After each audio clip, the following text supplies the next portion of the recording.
Boa noite aí a todos. Estamos aqui no... Isso aqui é água. Estamos aqui no... Só por um pouquinho aqui para mim, para o Nassif. Estamos aqui, acho que no 8º programa, se eu não me engano, já estou perdendo a conta, isso é bom. Desculpe a nossa falha aqui na Pós-TV ao vivo da Casa Fora do Eixo. Bom, só explicando rapidamente, para quem não conhece, a iniciativa da Pós-TV, que já está completando aí uns 2 ou 3 meses, funciona da seguinte forma: a gente tenta dar uma potencializada aí nos recursos de streaming, né? Usando aqui o estúdio aqui do pessoal do Fora do Eixo e usando principalmente a liberdade editorial e a rede de divulgação de todas as pessoas do Fora do Eixo ligadas a ele, né? Então, segunda-feira tem o programa com o Cláudio Prado, terça-feira tem o programa com o Bruno Torturra, meu colega. O contrário, perdão. Segunda-feira é o programa com o Bruno, o Segunda Dose, que trata sobre drogas, psicoativos, etc. Terça-feira é o programa com o Cláudio Prado e Supremo Tribunal Liberal, né? Quarta-feira está com o programa da própria Fora do Eixo, tem nome? Conversas Infinitas. Quinta-feira, aqui o Desculpe a Nossa Falha, que é um programa, para quem não conhece, que nasceu aí é um programa homônimo do site que eu montei com o meu irmão. Nasceu depois que a gente abriu o site, e foi o site que a gente foi obrigado a abrir, porque o nosso primeiro site foi caçado pela Folha, né? A Folha de São Paulo, quando a gente abriu esse site para divulgar essa questão, e acabou virando uma oportunidade, digamos assim, de fazer essa discussão, porque a gente foi chamado para muitos eventos, muitos lugares, a gente é procurado por muita gente do país todo, e percebemos que essa história de problemas de liberdade de expressão real, digamos assim, na imprensa, ou principalmente na internet, infelizmente não está restrito ao nosso caso, né? Então, foi um jeito que a gente encontrou aí de dando mais visibilidade, e por aí vai. A cada semana a gente tem trazido aqui um convidado, às vezes entrevistado por streaming, e hoje eu tenho o prazer aqui de receber o Luiz Nassif, que gentilmente aceitou aqui o nosso convite, está aqui ao meu lado no sofá. Já a gente vai falar um pouco, né, não só de como o Nassif foi dessas pessoas que primeiro fez esse caminho, digamos assim, da mídia convencional para a internet, apesar e o que isso significa de bom, de ruim, e os processos que ele tem, que quase todo mundo que faz algum barulho na internet acaba tendo, porque o povo não está acostumado com essa liberdade toda. E antes aqui, só esperando aqui o pessoal chegar, bom, quem estiver no Twitter pode ir aqui fazendo suas perguntas. Aqui, por exemplo, a Adriana Ribeiro disse que só ouve o Lino por enquanto, é porque começou faz 3 minutos, só eu falei até agora. Quem estiver assistindo a gente aqui pelo Twitter pode mandar suas perguntas aqui para o Nassif ou para mim, se for o caso. E a gente vai aqui conversando. Bom, vamos lá. Só primeiro dando uma atualizada rápida do caso Falha, enquanto o pessoal vai entrando aí no chat, só um minutinho. A audiência que a gente vinha falando, eu não sei, para quem não sabe, rapidamente, teve um deputado federal, Paulo Pimenta, do PT do Rio Grande do Sul, que propôs no Congresso Nacional e foi aprovado na comissão da qual ele faz parte, que é a Comissão de Legislação Participativa, a realização de uma audiência pública no Congresso Nacional, em data a ser marcada, possivelmente. Deu um input ali, Thiago, não sei se saiu do ar. Não, é que sumiu ali. Ah, tá, perdão, é que a minha TV aqui na frente saiu. Bom, e aí o requerimento dele foi aprovado por unanimidade na comissão e vai ter uma audiência pública sobre o que o deputado chamou de silêncio da mídia sobre a censura da Folha contra a Falha, né? Foi aprovada essa votação na semana passada. Eu ia pôr só um trechinho aqui do discurso do deputado. Ele está meio fácil ali. Vou mostrar só um trecho, porque teve uns discursos bons do próprio deputado, do deputado que presidia a comissão, que é do PTC, eu esqueci o nome. Pode jogar na tela, Thiago. Pode deixar o meu áudio também. Daí a gente vai ver só um pouquinho. Essa foi a votação. Isso é da TV Câmara. Nem precisamos piratear, porque eles disponibilizam.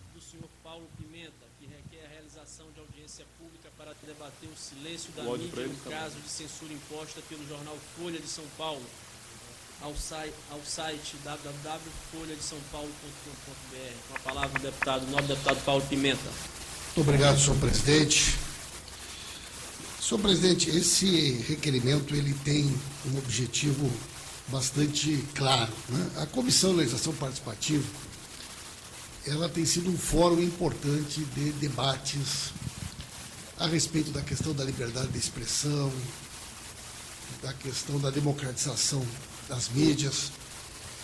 No ano passado nós realizamos aqui um seminário muito interessante chamado Existe um limite ético entre liberdade de expressão, censura e homofobia, discutindo toda a questão do humor e da liberdade de expressão.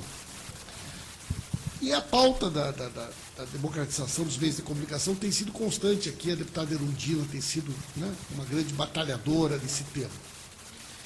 E este episódio é um episódio recente, né? Foi criado um blog chamado Falha de São Paulo, né? www.falhadesaopaulo.com.br. E esse blog passou, então, a trabalhar de maneira, né, a comentar matérias da Folha de São Paulo, outras matérias, num tom, né, absolutamente informal de análise dessas matérias. E, para surpresa de todos, né, aqueles que historicamente sempre foram contrários a qualquer tipo de regulação, de controle, entraram na Justiça, Folha de São Paulo, pedindo a cassação desse domínio, Falha de São Paulo, proibindo a utilização desse logotipo, dessa logomarca, e pedindo, inclusive, uma grande indenização para, né, as pessoas que criaram esse blog. Pode tirar, Tiago, depois a gente vê mais um pedacinho. Provocando um grande debate no país. Esse foi o começo do discurso aí do deputado Paulo Pimenta. É uma história que a maioria dos ouvintes já devem conhecer, mas que é interessante, que agora está lá no Congresso Nacional. Queria aproveitar e, então, saudar o Nassif. Opa! Nassif, diga aí boa noite para o pessoal. Não, boa noite, é um prazer aqui. Inclusive, uma surpresa aqui de conhecer a história aqui desse centro aqui. É muito interessante, precisa divulgar mais. Aí o meu blog está à disposição para vocês divulgar essa experiência aí. É muito bacana. Ele certamente, todo o pessoal que está aqui atrás, o Rafa, o Thiago, o Capilé, a Camila, todo o pessoal da coordenação vai gostar, né? Assim, que a Casa Fora do Eixo nos dá todo o apoio e tem a coragem e a liberdade editorial, que é muito bom, né? Não, inclusive a facilidade que se tem hoje aí de montar um mini estúdio de gravação, de transmissão, é o caminho, digamos, para essa libertação do padrão convencional de mídia, de entretenimento e tudo mais, né? É muito, muito interessante mesmo. Nassif, você pode fazer um breve comentário de como é que você acha que vai ser? O que você achou dessa história da aprovação da audiência lá em Brasília, só para esquentar ou do carro? Eu não sei se a audiência se é obrigatório, né? É optativo, né? Eles não são, eles são convidados, eles podem ir ou não. Nem sei o que você acha que que eles vão mandar alguém da Folha. Não, acho que não. Acho que a Folha cometeu um erro inicial aí, que foi essa questão de atraquação contra o blog, e não está sabendo como sair dessa, né? Mas não vai passar o recibo de mandar o representante lá, não. Porque, inclusive, como pega a Thaís Gasparian, advogada, tudo que ela falar pode ser usado contra ela. Ela era minha advogada também, nesse caso da Veja, acabou saindo. A sua advogada contra ou a favor? Não, era minha advogada, né? Mas acabou saindo no meio do caminho, porque como ela defende em geral não, a função é defender a mídia, então defender um jornalista contra a mídia, o que ela colocasse podia ser utilizado depois em outras ações, né? Inclusive estamos usando até, porque ela defendendo a Folha já fez uma argumentação lá de que tratar o humor ou a paródia como ilícito é uma forma de censura, essas palavras são dela, de uma ação defendendo o José Simão e a liberdade dele na Folha. Então, inclusive esse comentário dela a gente coloca até no nosso processo para nos defender, né? Foi um tiro errado aí que a Folha não está sabendo como sair, eu acho. E como você acha que termina isso, né? Se você tem um palpite? Olha, se vocês forem condenados, vocês transformam, coloquem no peito aí, porque daí vai ser a consagração final, né? Vai ser a consagração final. Não tem grandeza uma ação dessa, né? Não tem grandeza. Então, se a Folha vence, ela perde. Certo. Se a Folha perde, ela perde. É um beco sem saída aí, né? Fica aí, inclusive, mandando uma saudação aí para a audiência deslogada da Folha, que a gente teve informação ontem, nos últimos dias, que é muito grande a nossa audiência entre os funcionários da Folha, que não podem assistir se obviamente se identificando, mas um grande abraço a todos aí. Nassif, só para a gente esquentar aqui a nossa conversa, todo mundo acompanha o seu blog, é claro, são dos blogueiros mais conhecidos aí do Brasil, etc. Você podia, resumidamente, contar como é que foi a sua entrada, digamos assim, na internet, como é que isso aconteceu, para o pessoal entender, assim, porque as pessoas conhecem o Nassif, mas não se fala muito disso. Olha, lá atrás, eu vou pegar antes da internet, final dos anos 80, eu fui o primeiro a trabalhar esse conceito de informação online, né? Já tinha um conjunto de ideias que acho que estão atualizadas ainda. Você tinha, no máximo, BBS, né? Os BBS na ocasião, você tinha o Cirandão da Embratel, e você tinha os sistemas de transmissão por terminais de bolsa. E eu montei a Dinheiro Vivo para atuar nessa área. Daí, no meio do caminho, os investidores da Dinheiro Vivo, nós percebemos que havia um monopólio, digamos, da distribuição, e convenci que eles ficassem sócios da Broadcast, que era um sistema que estava sendo desenvolvido na época. Daí teve um problema entre eles, entre os sócios, e a Agência Estado comprou a Broadcast e contratou a minha equipe. Não dá para comprar a equipe, então contratou a equipe. Certo. Então eu fiquei nos anos 90, ainda cheguei a montar vários projetos usando Lotus Notes e tudo. Mas a era da internet mesmo, dos blogs, eu experimentei um pouquinho antes de sair da Folha, né? Eu montei na UOL e, de repente, algumas colunas minhas lotavam de e-mails e outras não. Daí se percebeu o que aconteceu. Era home, né? Então, naquele momento, já deu para perceber que a blogosfera...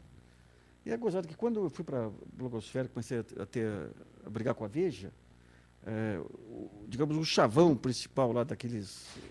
pessoas contratadas para atacar os adversários da Veja, era de que blog não tinha nenhuma relevância, que era sinal de decadência.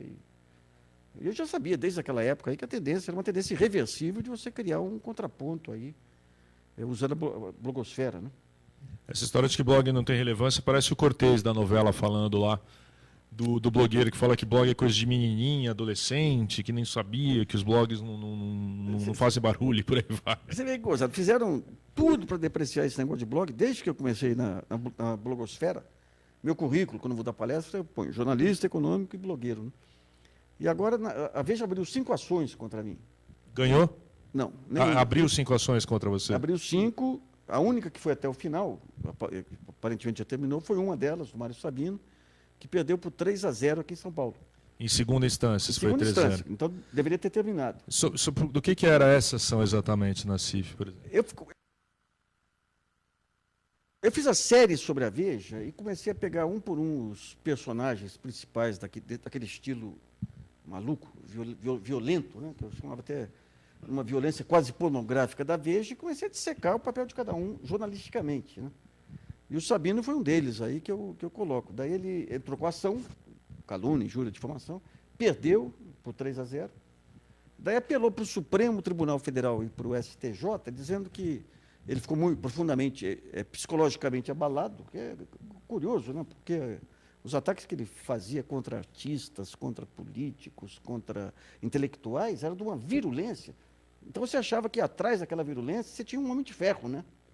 E daí disse que ele ficou muito abalado psicologicamente. Mas você xingou a mãe dele? Você fez algo assim? O que não, porque o estilo dele, né? Certo. Eu dizia que o estilo dele era que nem um prego sobre vinil, que era uma expressão que a gente usava na Veja, quando você tinha alguns redatores que pegavam o seu texto e copidescavam ao seu modo. Eu usei a expressão prego sobre vinil. Parece que aquilo afetou psicologicamente ele. Além do fato dele ter alterado a lista dos melhores e maiores da Veja para caber o seu livro, né? Como foi essa alteração, Nassif? Ele lançou um livro aí, com um grande estardalhaço, a editora Record, que tinha muito espaço na Veja, chegou a fazer campanha de rua para o livro. O livro não vendeu. Não vendeu. Daí ele pegou a relação dos maiores e melhores da Veja, pegou a parte de, por exemplo, crônicas e contos que entravam em não ficção, aliás, entravam em ficção, e passou para não ficção para poder haver espaço para ele. Daí ele tirou a Nobel. A editora Nobel lá alegou que não era confiável os dados. Daí não entrava, ele não entrava nos 10 mais vendidos ali de ficção. Daí ele tirou mais 2 livrarias, daí entrou em 10º lugar lá. Ou 5º lugar, não sei se é 5 ou 10. Mas daí não se sustentou, na semana seguinte já tinha caído. E daí ele apregoou que tinha feito uma carreira internacional com o livro dele, tinha tido sucesso. Daí eu entrei na Amazon. Coloquei o meu nome. Tinha 3 livros meus e um CD que eu lancei, e não foi nenhuma Brastemp, não foi nenhum grande sucesso no Brasil, mas tinha na Amazon. E eu coloquei o nome dele, só tinha um livro dele, que era o livro brasileiro, a edição brasileira, e um filme de porno chanchada, que ele não tinha nada a ver com isso, né? Então, Certo. ele se sentiu tão abalado que outro dia eu entrei no Facebook e tinha uma campanha individual dele, anúncio individual, Ah, é? que você clicava, aparecia uma página para mostrar que ele era um grande escritor e tudo mais, né? Isso. E hoje em dia o Mário Sabino, desculpa, eu não me lembro, ele continua na Veja ou não? Continua. Mas que cargo ele tem lá, será? Ele Não é diretor de redação hoje em dia, não? Ele é o segundo, né? Depois do Eurípides lá. Ah, tá. Eu recebi processo do Eurípides, dele, do Lauro, do Diogo Mainardi, que dizia que jornalista que processa jornalista porque é fraco, e da própria Veja, né?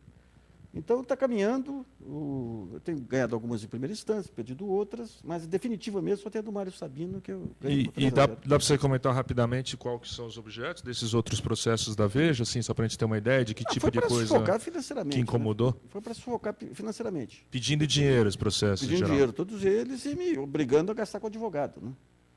Então, por exemplo, e daí você vê a prepotência da Veja, que ela não admite perder nem na justiça. Né? Eu tive problemas enormes, por exemplo, com a Vara de Pinheiros. Tem uma juíza, as ações caíam com a juíza antes do fim da lei da imprensa, e você não conseguia ser julgado. Né? E daí ela perde em segunda instância por 3 a 0 e não se conforma. É como se a lei... Eles recorreram a Brasília nesse caso? Recorreram ao Supremo, recorreram ao STJ, já foi negado esse pedido deles. Eles querem que seja julgado na área federal, lá em Brasília, passando por cima do tribunal aqui em São Paulo. Já foi negado, entrado com embargo novamente. Não se conformam de haver uma barreira legal para eles. Né? É como se a justiça e tudo fosse um adereço, digamos, daquela função principal e única de uma democracia, que é a liberdade ilimitada para atacar quem quiser, para assassinar a reputação de quem quiser, né? Que é o padrão Veja aí, né? E aí, Nassif, ele estava até me perguntando, a gente estava conversando rapidamente aqui antes de entrar no ar, né, se você quiser uma água, tem aqui, viu, Nassif? Tá. Na caneca mesmo. Daí ele estava me perguntando rapidamente, aliás, Rafa, não sei, desculpa, estou falando aqui o pessoal que está atrás da câmera, se alguém estiver vendo os tweets aí ou alguma coisa que eu não perca, e se por acaso alguém comentar algo que eu perdi, você me avisa, por favor. Eu não sei o que você acha que motivou essa questão da Veja. Você acha que eles tinham uma birra pessoal sua ou foi uma coisa ao longo de anos? Não, eles perderam jornalisticamente a batalha, né? Teve uma guerra lá, jornalística. Porque você trabalhou na Veja, né? Não, mas... Ou faz muito tempo? Faz muito tempo já, ou seja, não é um resquício dessa época. Não, eu não tinha ligação nenhuma mais com a Veja. O Roberto Tive está em 98, ele me convidou para um almoço lá, depois o Paulinho Moreira Leite disse que ele estava sondando quando teve as mudanças de redação lá, mas não tinha nada pessoal com a Veja. Então, digamos, o que houve aí, a bronca deles, foi que eles perderam jornalisticamente uma guerra. E perderam tendo 1 milhão de exemplares, tendo o direito de cada 2 colunistas lá, 2 parajornalistas, de cometer toda sorte de assassinatos de reputação, porque eles garantiam advogado e garantiam a condenação, e mesmo assim perderam a batalha. Então, digamos, a maneira que tiveram para continuar foi acabar com a batalha, parar com os ataques e entrar na justiça, porque eu vou ganhar todos, não tenho dúvida, eu acredito na justiça, mas eles vão atingir o objetivo, que é me exaurir financeiramente. Porque você tem que ficar pagando advogado, obviamente. Isso. É super cansativo, eles são uma corporação gigantesca, etc. Essa história que, infelizmente, eu e quem acompanha o caso da Folha, eles sabem muito bem. Nesse caso da Veja, Nassif, eu queria te fazer uma pergunta, até uma análise sua. Assim, muitos amigos e colegas jornalistas dizem que não sei se você tem essa mesma percepção, que a Veja tem radicalizado, digamos assim, ou piorado, né, na minha opinião e de algumas outras, nos últimos anos. Você acha que isso tem acontecido mesmo? A Veja, nessa série eu traço um histórico do que foi a Veja. A Veja ela era um saquinho de maldade nos anos 80 com talento. Então ela usava muito lugares comuns, já fazia ataques em quem não passava informação, mas com talento. Depois você teve um processo gradativo de deterioração. E quando chegou essa última direção aí, casa com esse estilo da Fox News, daquela virulência de ataque. E o Roberto Schifter, que sempre se baseou no padrão americano, traz aquele padrão para cá e entrega em mãos truculentas e pouco habilidosas. Então, você não tem jornalismo mais lá.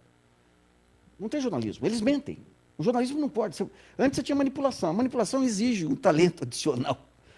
Exige um talento adicional porque você tem que criar uma ficção verossímil, né? Eles passaram a mentir. Outro dia eu participei de um debate com o Paulo Totti, que foi meu chefe na Veja, né? Ele falou, olha, naquele tempo, nos anos 70, você tinha um monte de críticas que você podia fazer à Veja, enfoques, um monte de coisa, a pauta, mas nós não mentíamos. Então, você chegou num nível de jornalismo que não adianta você pega uma classe média que acha que tudo que sai impresso é verdadeiro, mas os jornalistas hoje sabem que a revista mente. Então, não dá. O que você tinha antes, eu lancei um livro em 2002, o jornalismo dos anos 90, que eu conto as diversas formas de manipulação da informação. Tirar frases do contexto, dar ênfase ao que não é para dar ênfase. Mas você não tinha chegado ainda. Um golpe que se dava, por exemplo, eu pego 2, 3 informações verdadeiras e relevantes, e a partir delas eu crio uma história falsa e relevante. Então, digamos, a Veja, nos últimos anos, ela extrapolou tudo isso. Não dá mais para falar em jornalismo bom ou ruim, não é jornalismo mais. A Folha faz um mau jornalismo, às vezes faz um bom Mas jornalismo, sem dúvida, bem melhor que a Veja. O Estadão faz jornalismo, a Veja não faz jornalismo, ela entrou num outro campo, né?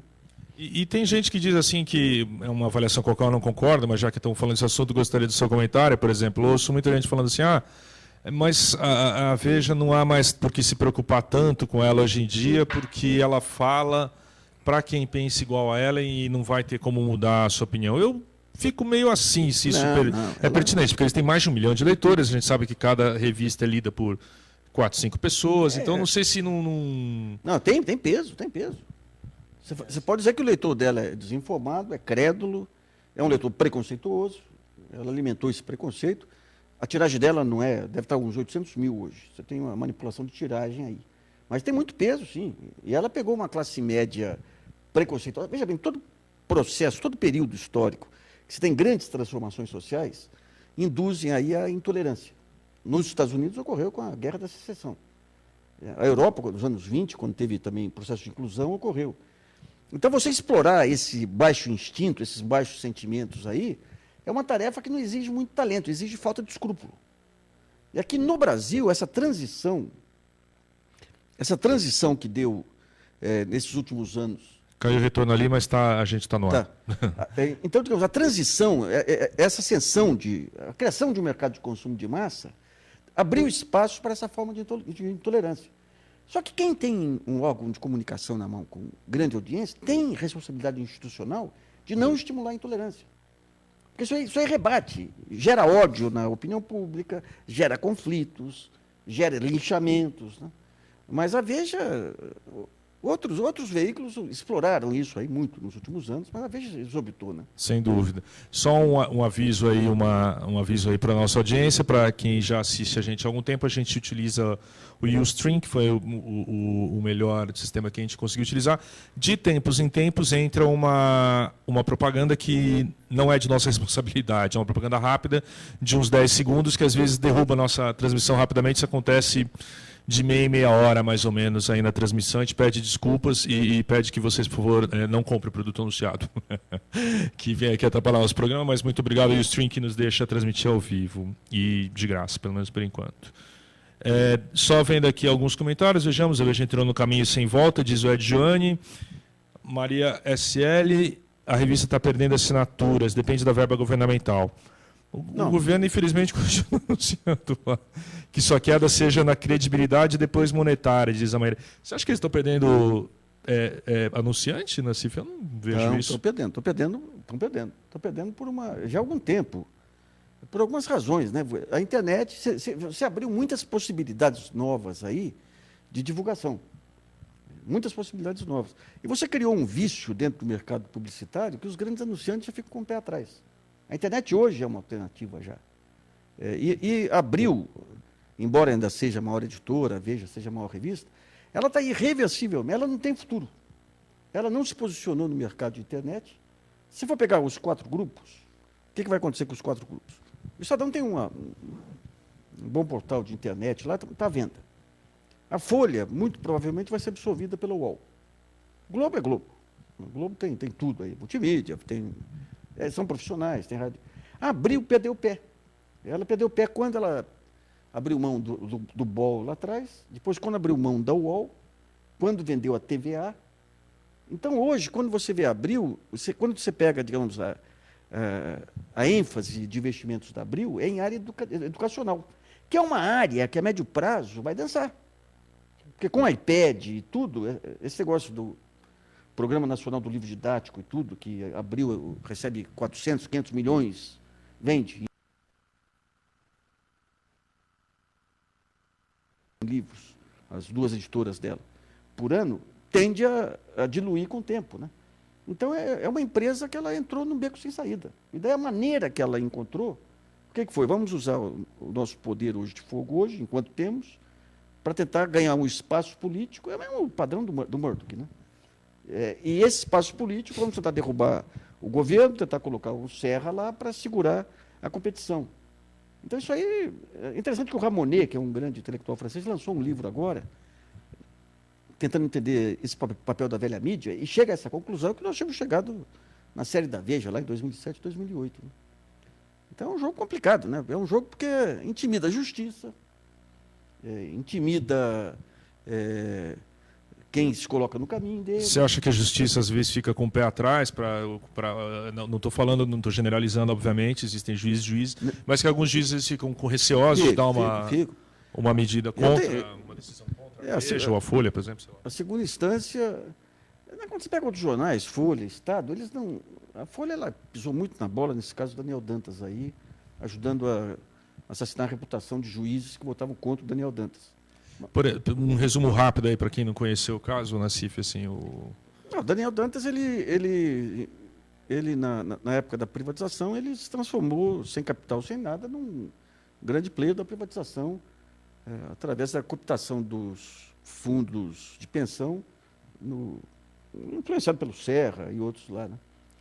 E daí, quando os fundos tentaram tirar o Daniel Dantas do controle da Brasil Telecom e tudo, mais a Telecom Itália e tudo mais, explodiu uma guerra e a imprensa, os 4 grandes grupos, fecharam com o Daniel Dantas. E passaram a utilizar essa estratégia do assassinato de reputação contra todo mundo que ficava no caminho do Daniel Dantas. Inclusive, eu levei tiro da Veja lá, quando eu comecei a apontar o Daniel Dantas como financiador do Mensalão. Você teve uma juíza do Rio que tinha recebido uma proposta de suborno, ela foi destruída pela Folha numa matéria cruel, até porque jogando um monte de insinuações, e tempos depois a juíza foi absolvida, o corruptor foi condenado, né? Então foi um jogo muito pesado em que a mídia utilizou essa, que é uma estratégia comercial, empresarial norte-americana, que é antiga, né? Mas do assassinato de reputação. Ou seja, pegue quem possa ser contra a gente, que tenha reputação formada que possa ser contra, destrua a reputação dele. Né?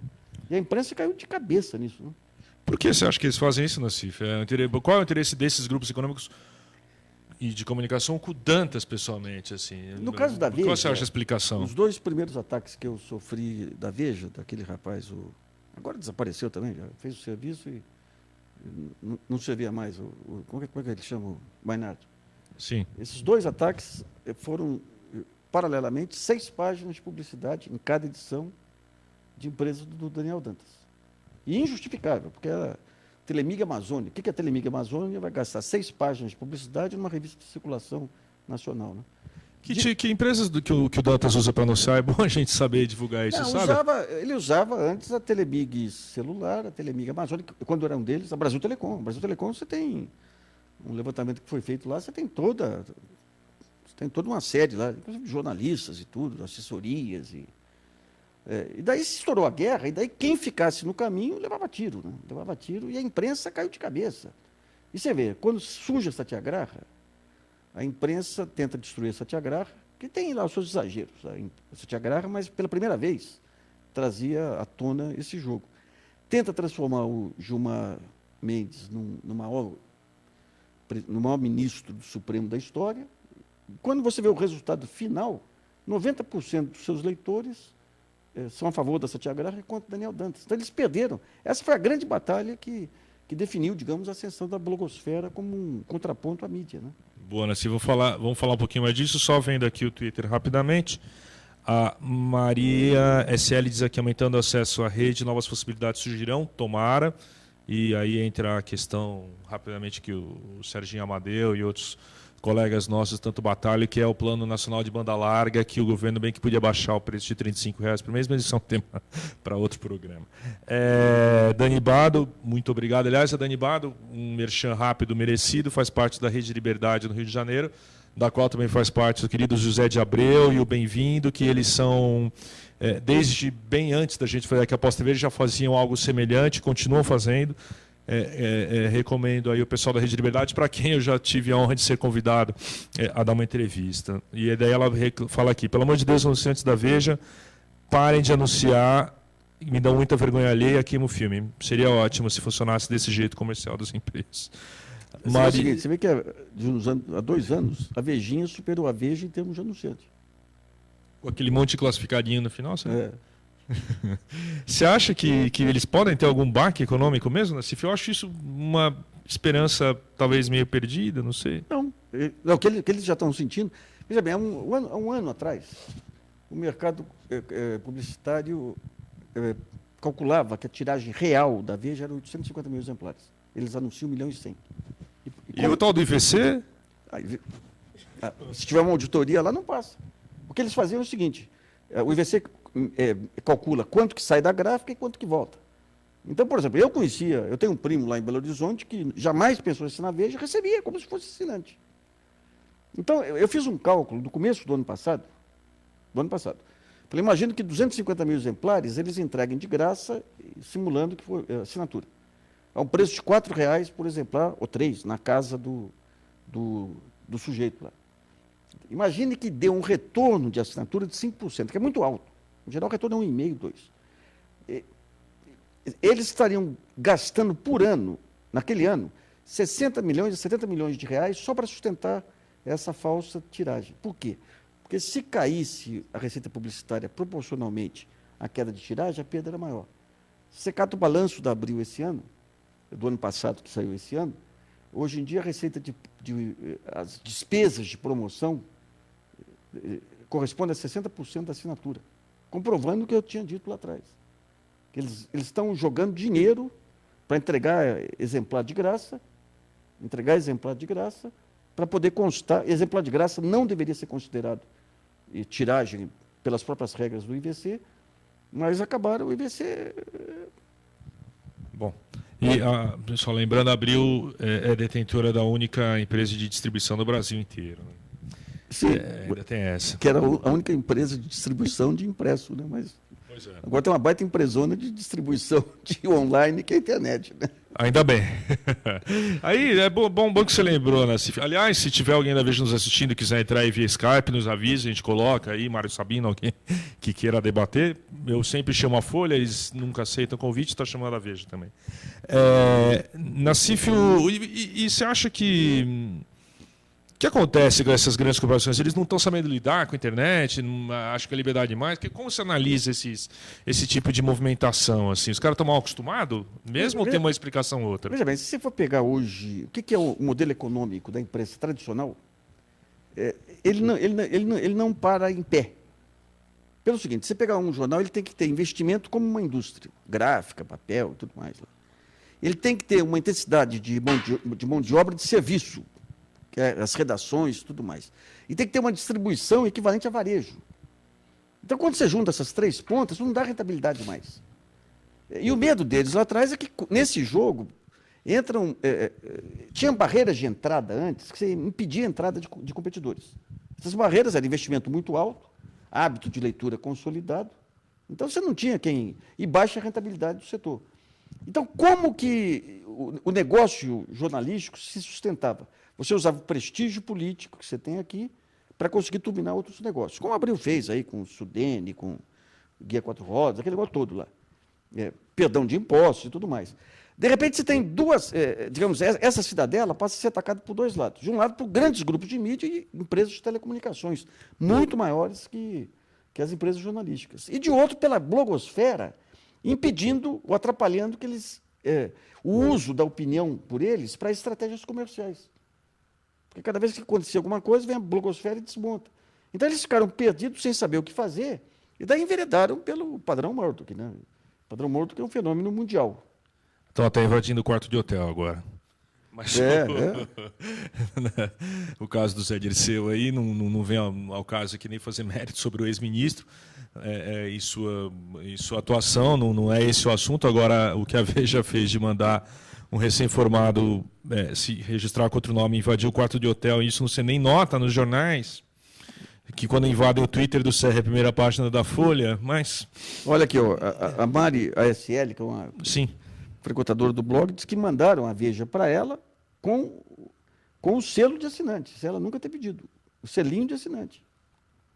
Aqui alguém falando que a Celi, falando aqui que a receita, Celi, amiga, a receita da publicidade nos jornais nos Estados Unidos caiu de 49 bi em 2000 para 22 bilhões em 2009. Eu não sei se você partilha dessa... não estou falando que é isso que a Celi está falando, mas dessa impressão que algumas pessoas têm de falar, vai acabar os jornais, não sei o quê.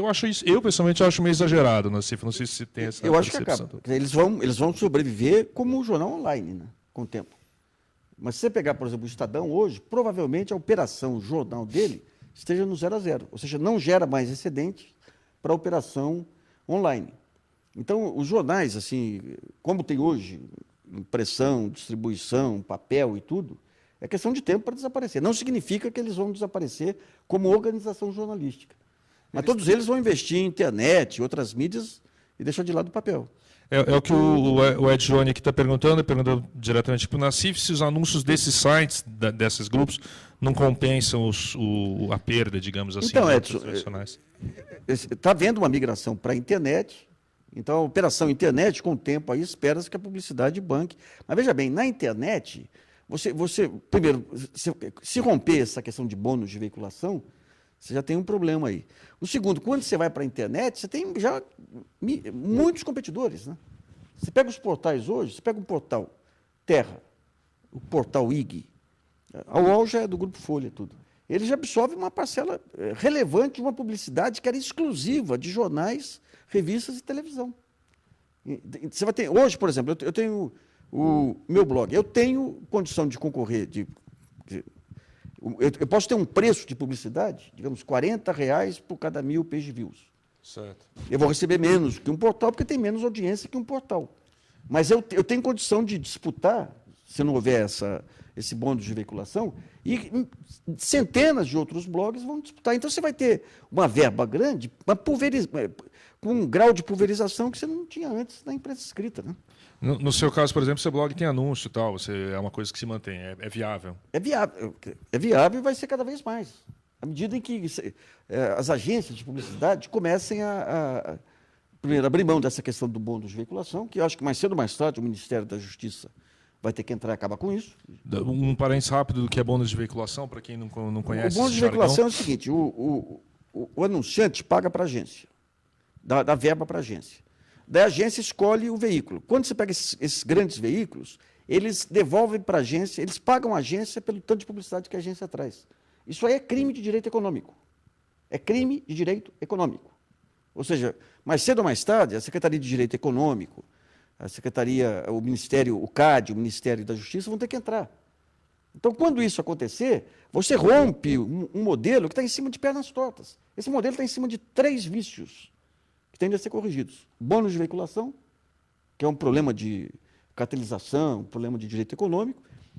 As audiências pelo IVC e pelo IBOPE, que num certo momento, vão ter que ser auditadas. E a publicidade legal, que são publicação de balanços e tudo mais, que não tem mais lógica. Na era da internet, você tem que uma empresa publicar um balanço caríssimo aí num jornal, podendo estar no seu site em PDF, né? Uma pergunta aí, e você acha, Nassif, só você falando rapidamente aí, um pouquinho mais da sua experiência, além desses processos, que outro tipo de percalço você encontra aí trabalhando na internet, digamos assim? O pior são essas ameaças jurídicas mesmo, ou existe algum outro tipo de... Com a Veja, por exemplo, ela ameaçou patrocinadores meus, né? Ah, ouvi isso também. Houve. Então você pede patrocinadores, porque o sujeito fala, pô, mas se ela resolve vir. Ela intimida. Quer dizer, a relação que as pessoas têm, as empresas têm com ela, não é de respeito, é de intimidação. O receio de que leve um tiro aí sem ter nada a ver com isso. Então isso atrapalha para você ampliar, para ter patrocinadores, mas gradativamente. Também muitas empresas estão se dando conta que elas podem ser vítimas do excesso de poder de publicações pouco escrupulosas, né? Então tendem a apoiar com o tempo alternativas, né? E você tem, você tem algum outro, você acha que a principal ameaça é judicial, Nassif, assim, ou é econômica? Como é que funciona isso aí? Como é que você vê isso no seu caso, por exemplo? As duas. A jurídica, ela te consome recurso. Mas quando você recebe um ataque, por exemplo, vamos pegar o último ataque que fizeram para mim aí, meu contrato com a TV Brasil. Qual era o ataque e qual é o seu contrato, por exemplo? Eu tenho um contrato para apresentar lá o Brasilianas e comentário, que é um contrato, qualquer comentarista da Globo News tem. Sim. Contrato de mercado. Por exemplo, você pega o Prêmio Comunix, eu estou na final de comentarista de televisão, ao lado da Miriam e do Joelmir. Certo. Ou seja, eu tenho um valor de mercado plenamente justificável. Daí eles soltam matérias como se fosse um escândalo eu ter um contrato com a TV Brasil. Então, escandalizam. Mas qual seria o problema de você ter um contrato com a TV Brasil? Nenhum. Absolutamente legítimo. Certo.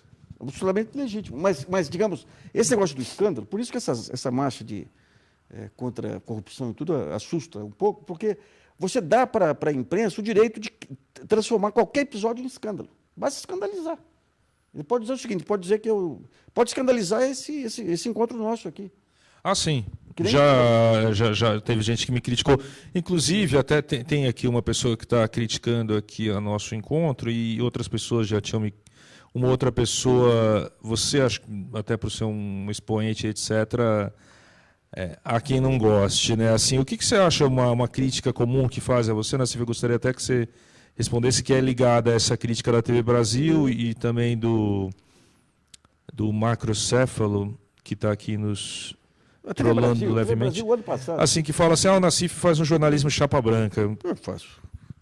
Assim, é uma crítica comum que fazem, assim, de quem não gosta de você. Se você pegar as maiores críticas ao Banco Central e à política econômica, estão no meu blog.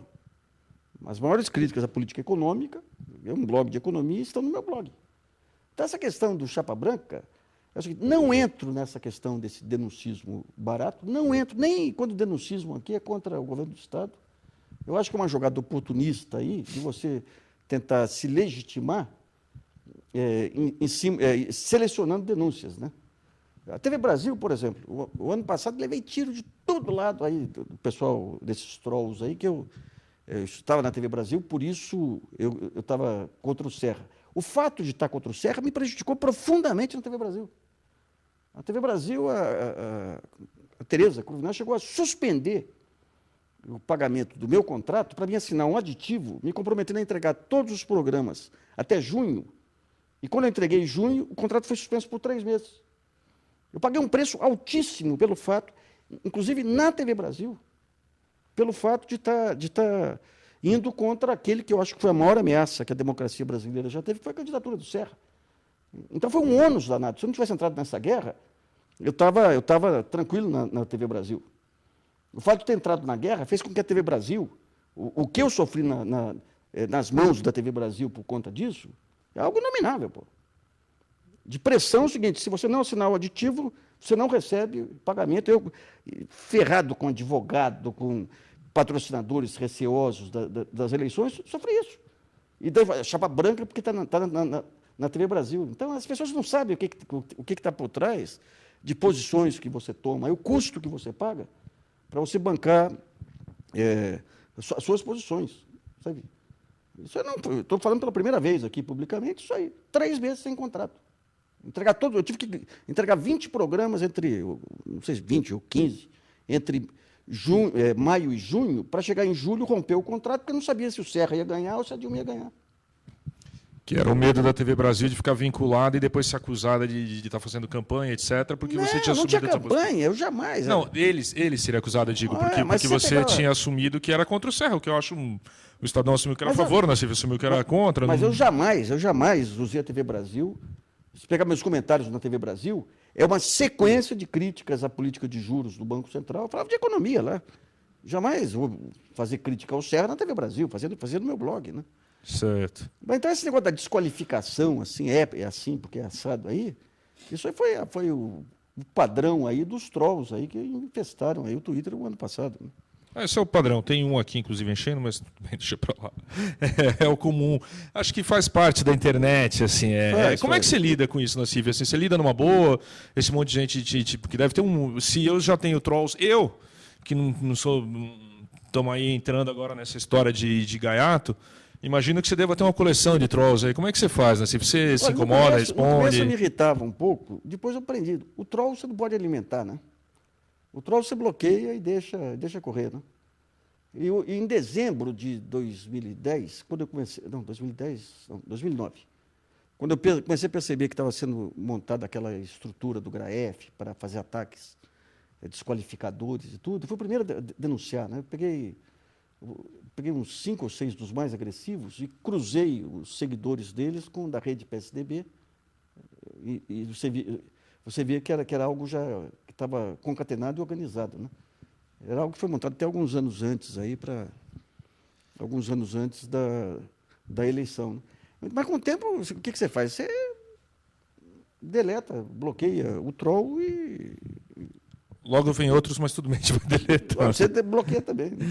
Aí diz que aqui a Maria de novo diz que desde que você começou a comentar a economia da TV Brasil, criticou política de juros e de câmbio. Eu não sei o que ela quis dizer exatamente com isso. Então, mas só para esclarecer, não há... É legal que você fale isso, até para rebater esse tipo de crítica. A TV Brasil te dá uma liberdade editorial completa. Não tem nenhum tipo de... Olha, o conselho da TV Brasil, a única interferência que teve lá foi uma época de criticar a TV Brasil porque não deu cobertura para a queda do Palocci. Ou seja, as críticas que eu faço lá, a política de juros, desde o primeiro momento. Eu estou elogiando o Banco Central agora porque baixou a Selic 0,5%. As críticas ao Banco Central eu faço desde que entrei lá, nunca me encheram. Na TV Cultura, o Marcum rompeu o meu contrato na TV Cultura porque eu fiz críticas à Sabesp no meu blog. Então, quando se fala... Outro dia eu vi o Eugênio Butti falando que a TV Cultura é a única que tem governança, que é uma TV pública. Não é. O Heródoto foi afastado porque falou em pedágio lá. O Gabriel Prioli, que, aliás, foi o cara que o Marcum incumbiu de me afastar, também foi afastado porque falou em pedágio. Então, não é, sabe? Criam-se lendas urbanas aí para tentar legitimar um lado e demonizar o outro, né?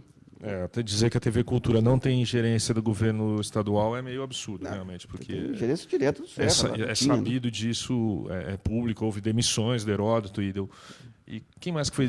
O Gabriel Prioli. Exatamente, Gabriel Prioli e tudo mais, ou seja... E o Marcum, aliás, o Marcum agora está no Ministério da Educação. O Marcum foi o sujeito que o Serra utilizava diretamente lá para pressionar, para tentar colocar determinados blogueiros da Veja no Roda Viva, para me afastar, para afastar o Heródoto. É terrível. Então é um jogo complicado. E quando você entra nessa guerra, esse negócio do ganho é complicado. Porque as pessoas a TV Brasil, no caso lá, ficam com receio de levar tiro, então vem e te pega, né?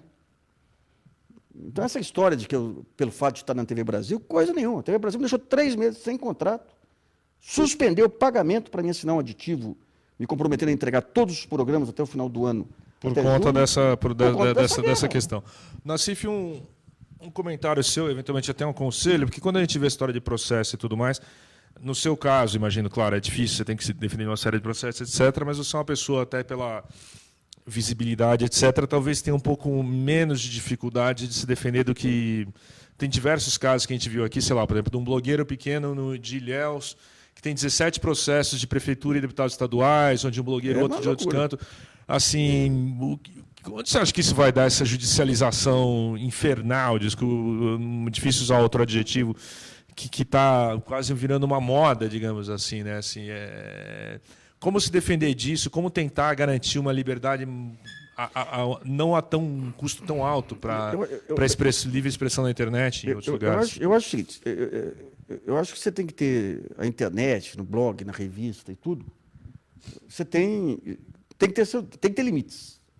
Os limites fazem parte do... Que limites que são esses? Você não pode cometer calúnia, injúria e difamação, seja qual meio for. Agora, o que está acontecendo hoje em dia, o caso de vocês é típico aí, é que você joga com ações em cima de atitudes que não tem nenhuma caracterização de calúnia, injúria e difamação para poder esmagar financeiramente.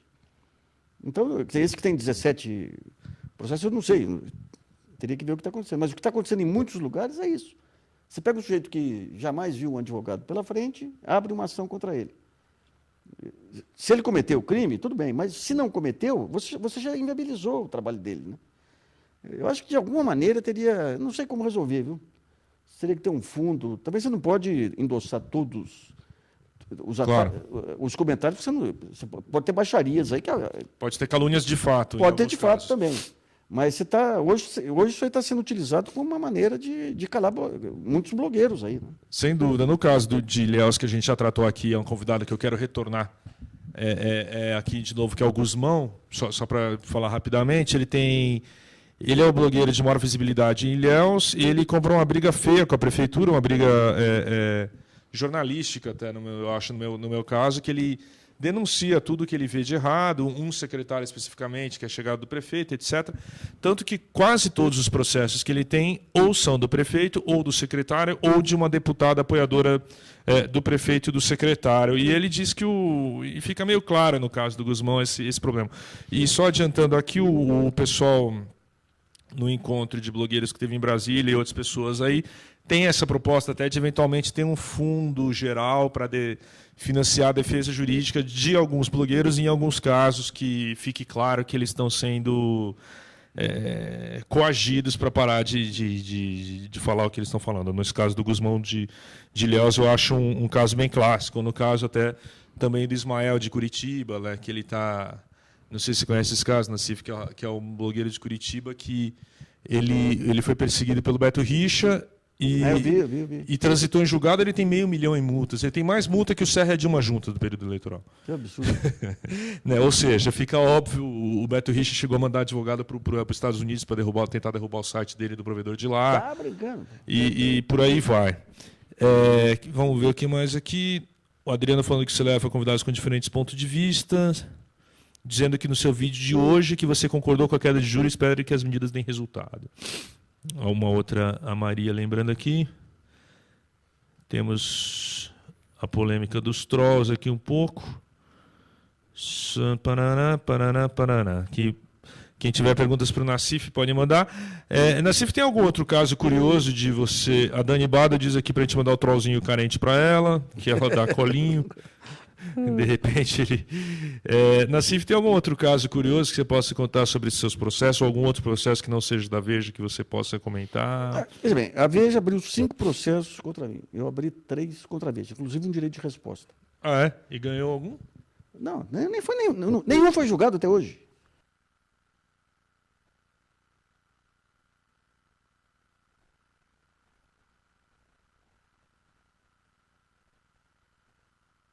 Imprensa não pode ser mais na área penal, tem que ser na área civil. E não julgou. Eu tenho uma ação contra o Reinaldo, outra contra o Mainardi, que está há 2 anos, mas ainda não. Eles estão digitalizando. Eu tenho uma contra aquele sujeito da Soninha lá, um cara que trabalha para a Soninha, que criou um blog falso para me atacar. Daí você entra com a ação. Daí a ação, o juiz... O guru indiano da Soninha ou não? Hã? Aquele guru indiano. Não, é um porcaria que tem. Sei. Mas daí quando você entra na vara, se você entra com petição eletrônica, você não paga nada. Se não é eletrônica, você paga custos, que é coisa baixa, pequena. Então, essa vara, para você chegar até lá, era petição eletrônica. Para ir para a segunda vara, não era eletrônica, então você tinha que pagar as custas. Daí você tem jurisprudência formada. O que o juiz faz? Chama o advogado e fala, você tem que pagar as custas. Simples. Vai pagar as custas e continua. Daí o juiz da primeira instância decidiu anular o processo todo porque não pagou custas. Daí vai para a segunda instância, evidente que a segunda instância vai derrubar. E daí os trolls entram, falam que você foi derrotado, aquele carnaval que fazem, né? Falando disso, tem aqui uma pergunta do Ale. Eu não entendi exatamente, Ale, o que você quis perguntar aqui, para falar a verdade. Você acha que na blogosfera dita progressista, blogueiros e leitores, existe uma certa intolerância com temas não unânimes? Eu não entendi exatamente o que você quis dizer. O Ale Porto, que ele é um blogueiro conhecido, ele acha que tem esses movimentos de... Quando você politiza temas lá, você cria uma intolerância contra vozes dissidentes, né? Isso aí acontece na blogosfera dos dois lados, né? Então, você tem um tema X lá, você cria uma onda em favor daquele tema, quem tenta pontuar de modo diferente acaba sofrendo críticas pesadas, né? Eu acho que a blogosfera, com o tempo, é que nós temos ainda os ecos aí da eleição passada que foram muito pesados, né? Mas, com o tempo, a gente vai ter que aprender um ponto central, que é diversidade de ideias. A blogosfera é a diversidade. Então, digamos, o contraditório, eu poder colocar uma posição, você rebater aquela posição, eu argumentar de uma forma civilizada, isso aí, digamos, é um aprendizado que tem que vir pela frente, aí muito importante, sabe? Porque se você quer romper com dogmas, romper com esses bordões aí que a velha mídia traz, você não pode criar bordões do seu lado. Então, o meu blog lá, a gente procura segurar, às vezes, bloquear pessoas muito agressivas que acham que tudo que vem do outro lado é negativo, é isso. Então não dá, você tem que ter uma tolerância. E o que o Ale está colocando aqui é que tem uma certa intolerância realmente em relação a alguns temas aí que surgem. Daí você cria um efeito manada em direção a uma determinada posição pré-concebida e quem pensa diferente leva crítica, né? Certo. Está aqui um comentário do Ed Johnny perguntando se uma instância prévia para decidir se cabe ou não o processo. Isso é uma das coisas que a gente até adoraria, inclusive é um dos motivos que a gente quer levar, por exemplo, isso acho que, se não me engano, nos Estados Unidos isso existe, né? O Nassif, de repente, pode aqui me ajudar, né? Um processo que nem esse da Folha, nos Estados Unidos, seguramente não seria aceito, assim, mas uma vantagem, se a gente conseguir levar esse processo da Folha até a última instância, que é o que nós queremos, é de criar uma jurisprudência para o outro lado, né? Porque se de repente você já transita em julgado que não pode usar essas desculpas de uso indevido da marca para criticar, outro processo já não é nem aceito. Vamos né? pegar do outro lado. Eu fui alvo durante 8 meses de ataques de blogueiros da Veja aí, que não pouparam minha família. Ataques dos mais baixos. Aqueles ataques que você não vê nem em blog, em comunidade de Orkut, daquelas baixarias. Ataques diários. A sua família? Atacaram minha mulher. Mas qual era o propósito, em tese? Qual era o... Quebrar minha espinha. Quer dizer, com a baixaria, o que a Veja fez? Colocou 2 pistoleiros. Então, quem chegasse perto, eles fariam ataques desqualificadores, para desmoralizar. Então, qual que é a posição da pessoa que sofre ataque desmoralizante? Eu não vou rolar na lama com esse cara. Por exemplo, eles pegaram um grande jornalista que faz crítica, que é um senhor de quase 80 anos, que faz crítica de mídia, e falaram, eu vou dar um pé na bunda murcha desse sujeito. Ataques dessa ordem. E acharam que, com isso, abriu garantindo advogado e garantindo condenação, iriam intimidar todo mundo. Só que teve meia dúzia que não se intimidou. Mas quando eu sofri aqueles ataques, minha mulher chegava de madrugada, ficava até 4, 5 da manhã vendo aquele lixo. Falava, mas como é que pode um abuso desse? Cadê a justiça? Cadê a lei? E você tentando entrar na justiça e a vara de Pinheiros te postergando de qualquer forma. Não tem coisa pior do que esses ataques de... Eu passei os anos 90 inteiro defendendo pessoas que foram atacadas pela mídia. Eu tenho um livro, o Jornalismo dos Anos 90, que eu pego 20 casos, desde a escola básica, eu fui o primeiro a investir contra aquela maluquice, até um conjunto de casos que você tinha vítimas lá, e daí eu senti na pele o que eram esses ataques. O que é de manhã você pegar suas filhas pequenas e criar uma blindagem com medo que chegue na escola e respingue nela esses ataques. As mais velhas se juntarem e falarem, olha, vamos nos defender, se a gente estiver muito abalada, não vamos levar problema para o papai, porque senão pode abalar ele também. Você não sabe o que é chegar de manhã com um ataque desqualificado de uma Veja e ligar para acalmar tia velha, acalmar... Então, é bandidagem isso aí. Isso aí não tem outra expressão. Não tem outra expressão. Então, o que me levou a enfrentar a Veja, depois que acabou a guerra da Veja, enfrentar a mídia como um todo? Esse tipo de assassinato de reputação, isso é algo que foge de qualquer padrão de civilidade.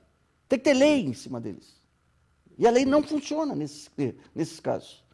Ela funciona como o quê?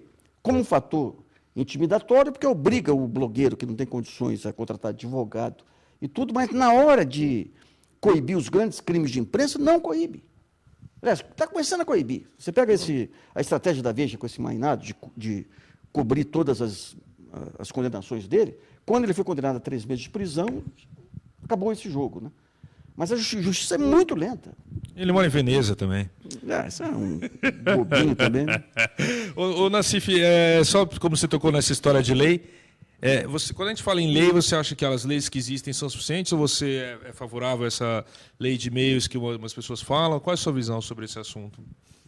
Olha, o que eu acho, tem um ponto central aí que eu acho que tem que ser a prioridade absoluta aí de qualquer governante aí decente, que é regulamentar o direito de resposta. O direito de resposta ser algo efetivo. Já respondendo aqui a pergunta de uma internauta aqui. O direito de resposta é regulamentar como, assim, Ana? O que você diz com regulamentar o direito de resposta? Você já tinha na lei de imprensa, se eu sou atacado, eu entro com o direito de resposta, você tem que ter uma semana para me dar esse direito de resposta. Isso não existe. Não existe. Eu fui acusado pela Veja de ser achacador. Se eu dependesse, se eu não tivesse reputação, não tivesse o meu espaço na mídia, se eu fosse um cidadão sem esse espaço, eu estaria morto hoje, estaria liquidado. Você acusa alguém de achacar e não dá direito de resposta. A juíza da Vara de Pinheiros não dá direito de resposta. Então, digamos, esse é o ponto central. Os ataques que você tem hoje aí, desmoralizantes, contra qualquer pessoa que entre no caminho aí da publicação, não existe esse direito absoluto da imprensa. Não existe. A democracia é pesos e contrapesos. Então, se eu tenho um direito, eu tenho que ter a responsabilidade correspondente. Então, se eu tenho o direito de publicar a minha opinião, liberdade de opinião e tudo, eu tenho a obrigação de respeitar a individualidade, respeitar a privacidade, respeitar a reputação de terceiros. Só que você não tem esse limite. Então, em cima dessa liberdade de opinião, você vem e liquida com quem você quiser. E a justiça é lentíssima. Eu peguei um balanço da Abril, advogados consultados lá pela empresa que fez a auditoria, achavam que a Abril tinha que reservar 70 milhões para as condenações. Ela reservou 4, porque os advogados dela disseram que não. Nós conhecemos aqui, sabemos que não vai precisar mais do que 4. Por que isso? Então, pelo Código Penal, ou pelo Código Civil, se fosse pegar a lei, 50, 60 milhões. Mas se for pegar a prática do advogado, 4 milhões. Qual a diferença disso? O poder de influenciar. O poder de influenciar sentenças. Eu acho que o judiciário tem que dar um cobro disso aí, sabe?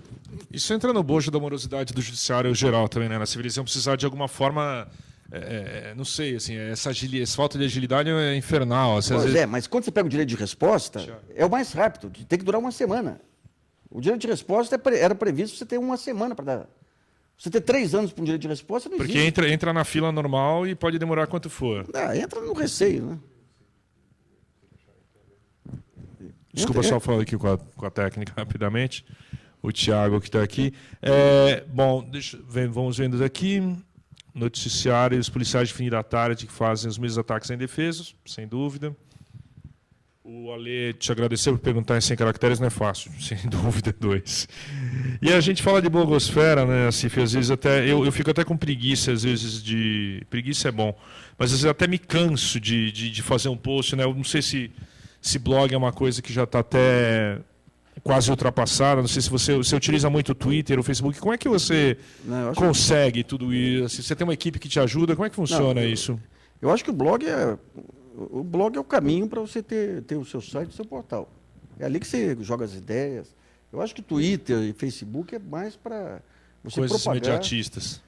Agora o Twitter ele é tão nervoso, tão rápido, que ele permite você criar movimentos manadas assim em minutos, né? Eu não gosto, francamente, do Twitter. Você não usa muito, você deixa uma. Você deixa quando sobe um post seu, ele sobe automático no Twitter. Isso. Eu imaginei que fosse isso mesmo. Mas você não usa muito o Twitter pessoalmente? Não, o Twitter, veja bem, essa questão de você trollar e criar. Outro dia, eu acho que tinha um programa semana passada aí que um leitor publicou um post de um blog de uma pessoa e colocou lá embaixo, meio escondidinho, a fonte. Da pessoa entra e te cobra pelo Twitter. Você fala, tudo bem, eu vou corrigir. Daí a pessoa começa a ampliar e começa a dar interpretações. Daí começa, não, Nassif se apropriou do texto de terceiros. Então a facilidade que tem o Twitter de você criar uma versão e disseminar é muito ruim, sabe? Eu particularmente, depois que eu entrei numa guerra com as feministas o ano passado, teve isso também. Eu me afastei um pouquinho do Twitter aí, sabe? Você não usa pessoalmente muito, você mais coloca os links para os blogs e para outras discussões. De vez em quando eu entro, brinco com um ou outro lá que eu conheço, faço algum outro comentário, mas não dá para dar muita moleza, não. É muito nervoso. Nervoso é uma boa palavra para o Twitter. Né? E o Facebook também não, Nassif, não é uma coisa que você use muito. Não. Eu tenho lá dentro do Brasilianas e do portal, eu tenho estimulado, e do portal Luiz Nassif, a gente tem estimulado redes sociais especializadas. Né? O portal Luiz Nassif, a gente tem 19 mil pessoas cadastradas, no Brasilianas estamos com 9 mil. Então, a minha ideia é estimular redes sociais especializadas. Né? Então, vamos pôr um aí para discutir qualidade, outro para discutir educação.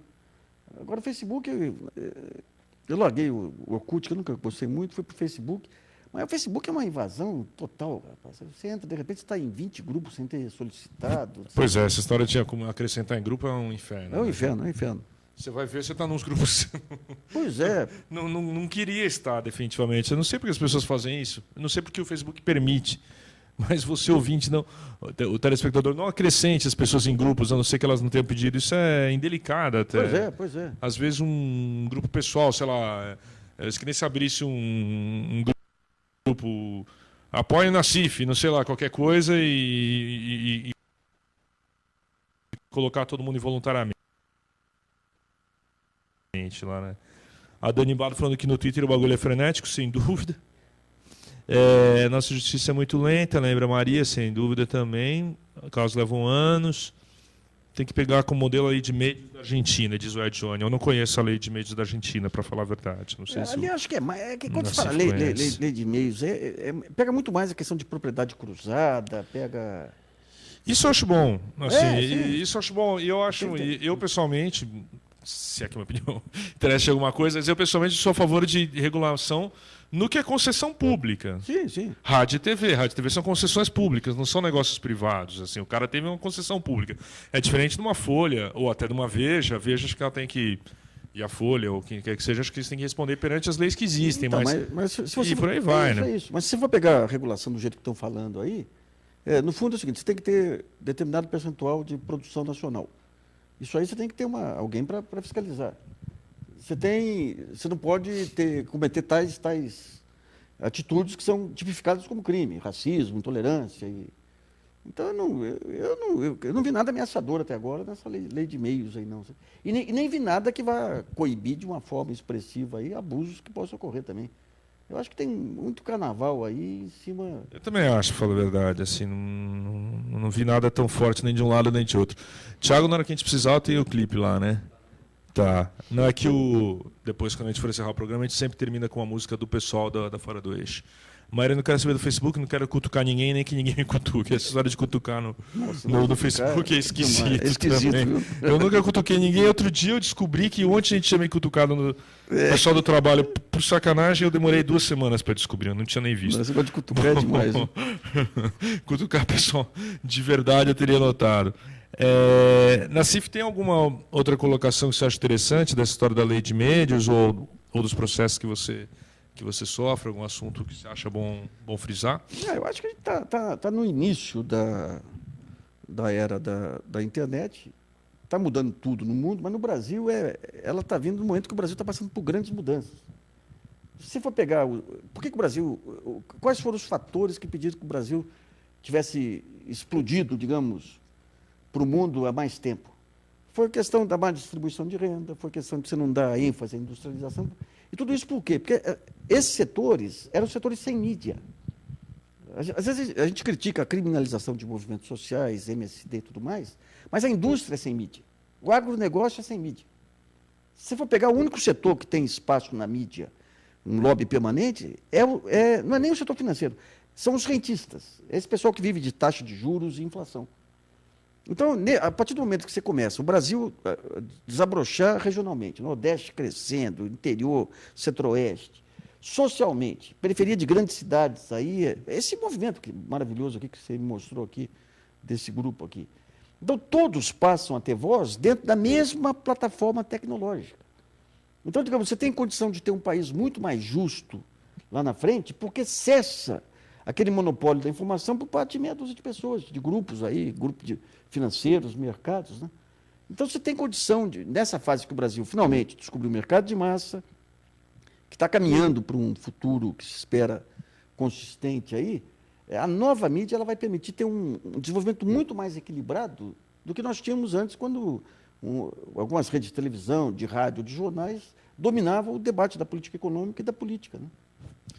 Tomara. Isso é o que a gente tenta fazer aqui, inclusive aqui na Pós-TV.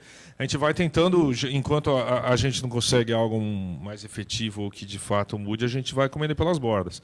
Essa é a ideia, né? Criando novos espaços e ocupando os espaços que existem na medida do que for possível.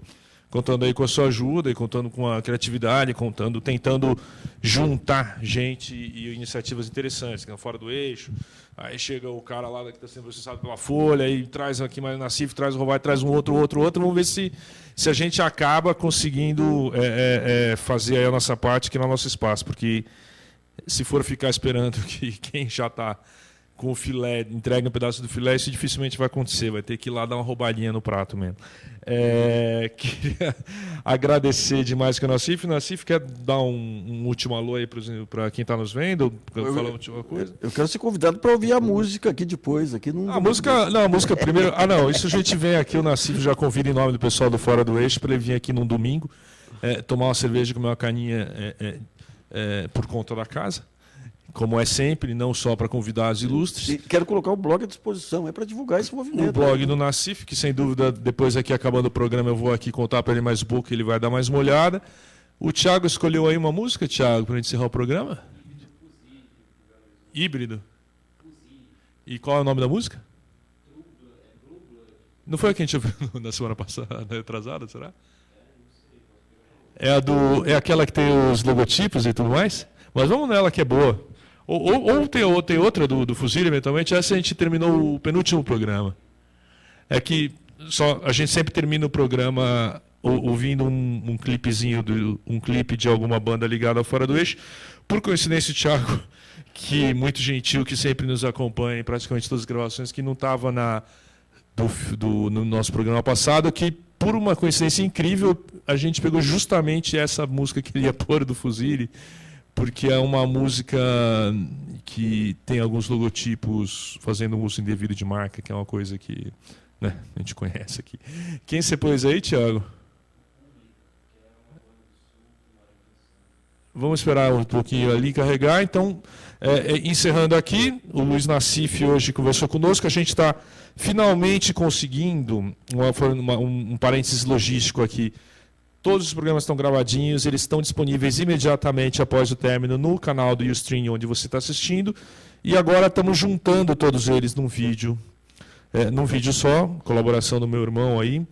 E vai estar tudo lá no site da Pós-TV e também no site do Desculpa a Nossa Falha, que é o meu. E amanhã a gente passa lá.